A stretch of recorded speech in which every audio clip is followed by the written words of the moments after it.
The Hunt for the Dragon King by Harrison MacArthur.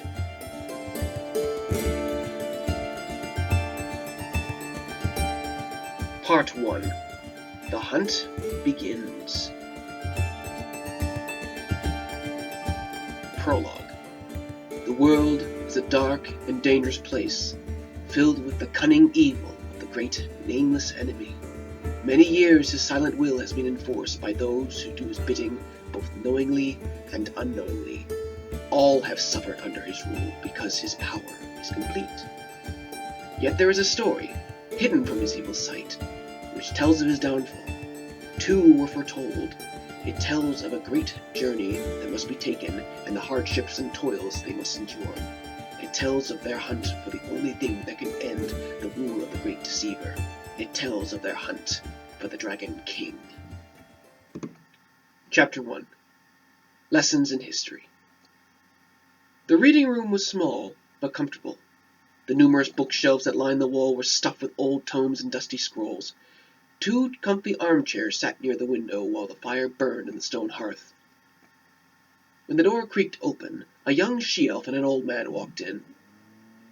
He was a tall, thin man with a head that seemed disproportionately large for the rest of his lean body. A small black goatee jutted out from his narrow chin. His nose was long and tapered to a tiny point, and on the bridge of it sat a small pair of brass-rimmed reading glasses. He was completely bald, except for the black hair on the sides of his head. His clothing seemed too large for his skinny frame. A white shirt, dark brown waistcoat, grey trousers, a pair of black leather shoes, and a dark red fez. On his right wrist sat a gold armband that jingled and jangled with each movement of his body. The girl was a young, frail-looking child who only stood 4.5 feet tall. She wore a sky-blue dress with a white ribbon tied in her long, blazing red hair. Her face had the glow of youth, and her bright eyes were keen and intelligent. Her ears were pointed. "What story are you going to read me today?" asked the girl. "Well, Myra," replied the old man, "I'm going to read you the legend about the origins of the Dragon King." "Is it a very long story?" asked Myra. "Well, I would have to say yes," answered Mr. Goatman. "Well, I like it very much," asked Myra. "I think that you will fall in love with it," chuckled the old man. When the two of them sat down by the hearth, Mr. Goatman cracked open the spine of a green leather-bound book. The words were written on pages of yellowing parchment.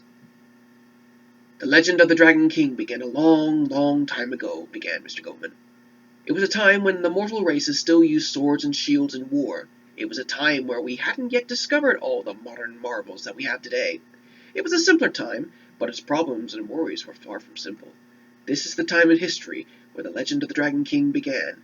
His beginnings were very humble compared to the glory he would earn later in his life, but that detail set aside, this is how it all began.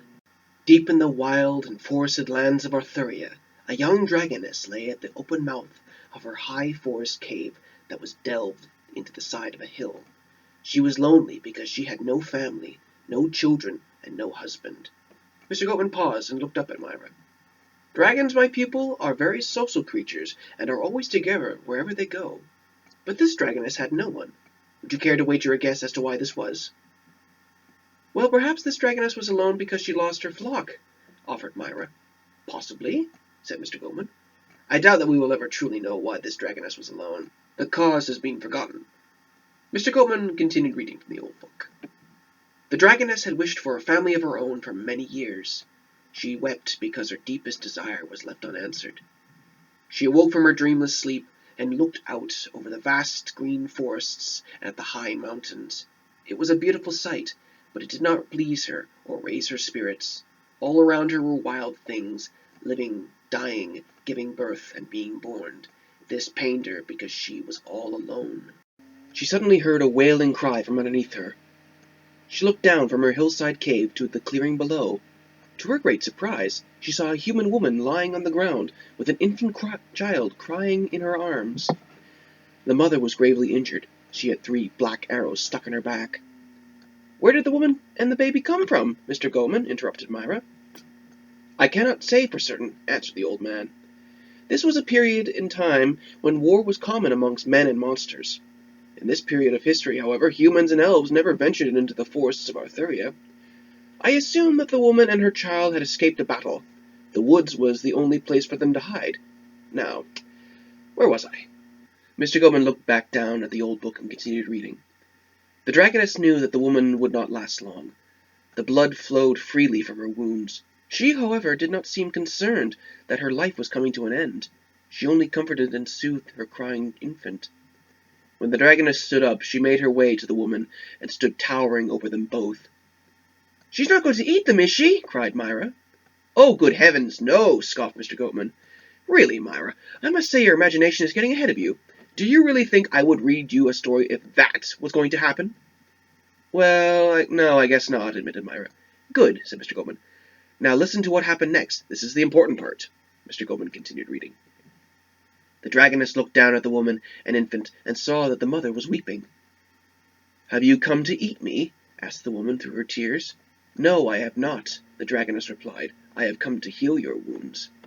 "I thank you for your kindness," the woman said, "but I am afraid that it is too late. I am dying." The infant in her arms wailed as she tried once again to soothe him. "I do not fear my end," said the woman. "I only dread what will happen to my son. Dragoness, is there any settlement of my kinsfolk nearby?" "No," replied the dragoness. "There is none. You and your son are the first of your kind that I have ever seen in these forests." "Then it is as I feared," cried the woman. "I shall die alone in the woods, and my son will be abandoned to his fate."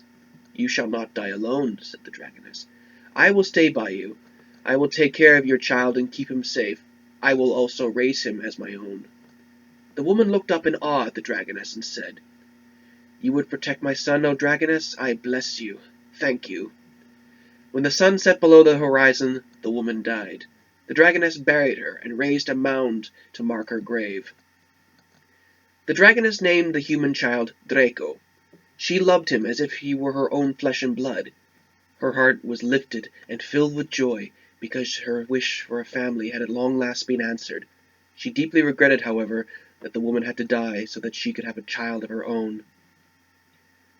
When her human son was old enough to understand his origins, the dragoness brought him to his birth mother's burial mound. She told Draco of how she had promised to look after him, and how his true mother had died. "I am certain, Draco, that if your mother could see you now, she would be proud of the boy that you have grown into," said the dragoness. "My birth mother would be proud of you as well," said Draco. "Without you, I would have died. You may be a dragoness, but you are the only mother I know." The dragoness and Draco embraced each other and then returned to their hillside cave. When Draco was growing up in the lands of Arthuria, he made friends with all the creatures that lived in the woods: the birds, the deer, the bears, the boars, and the bees. They played many games with Draco and kept him safe when his dragon mother was away. One day Draco went into the woods to look for his wolf friends, but he could not find them. He searched along the river banks, through the grassy meadows, and up into the hills. Thinking that something must have happened to the wolves, Draco called his animal friends together to help him find them. Before they could set off, they had to decide where they should go. The bears said that the wolves were most likely hiding in caves. The other animals disagreed, and said that the bears only wanted to go there so they could sleep. The eagles said that the wolves were up in the mountains. The other animals disagreed, and said that the eagles only wanted to make their nests up in the high peaks. The animals began to argue with one another, and many of them began to fight. In the end, Draco made the decision to search in the Deeping Woods. "What was the Deeping Woods?" interrupted Myra. "Be patient a little longer, and you'll find out," replied Mr. Goatman. The Deeping Woods was the oldest grove of trees in Arthuria, the old man read. The trees that grew there stood so closely together that their leafy boughs blocked out the sunlight. Their roots and branches were twisted and covered in gnarled gray bark. Moss hung from the lower limbs, and the leaves were black and very broad. The Deeping Woods was a very frightening place. Draco had never before gone into that part of the forest. He secretly feared that he would become lost in the murky darkness. He summoned his courage, and together with his animal friends, plunged into the unknown grove.